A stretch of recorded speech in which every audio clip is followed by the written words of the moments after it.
en autobus aujourd'hui, c'est un projet d'adaptation au changement climatique, puis un projet collectif de toutes les réalisations qu'on fait sur le territoire. Puis ce qu'on fait cette année, en fait, c'est de développer 2 outils d'aide à la décision pour structurer les choix qu'on va faire dans les solutions possibles. Puis, bien, il y a un aspect qui est de faire de la modélisation à l'échelle du bassin versant. Puis, en parallèle, on a aussi des étudiants de l'ETS qui font des recherches complémentaires. Puis, on a Elliot Wattez que j'invite à venir un peu vous présenter très brièvement et très sommairement, pour débutants, qu'est-ce que c'est son projet d'analyse viticulture. En fait, mon travail, c'est d'aller venir voir les populations à travers un atelier participatif qui sera ludique pour permettre à la population de Saint-Isidore, tout d'abord, de pouvoir s'approprier un peu tout le projet et la mise en place de solutions d'adaptation au niveau de la rivière Saint-Régis.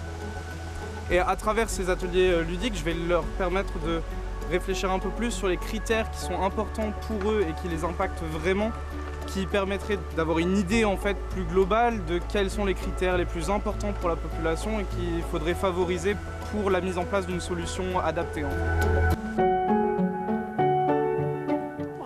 Zacharia Lasson, qui est étudiant à l'ETS, qui travaille sur Saint-Rémy, fait que je voulais comme vous permettre d'entrer en communication. Bonjour. Puis Zacharia, si tu veux nous parler très brièvement de Ouais, pas de souci. Dans le cadre de mon projet, je m'intéresse principalement à la municipalité de Saint-Rémy dans un contexte de manque d'eau.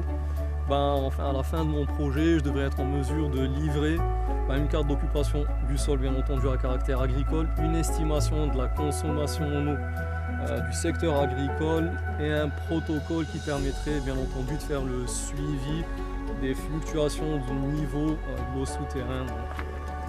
L'objectif, c'est vraiment de documenter la variation de la nappe dans le but de juste améliorer nos pratiques agro-environnementales qui permettent de recharger la nappe souterraine. Tout le monde en a besoin de l'eau souterraine dans le coin.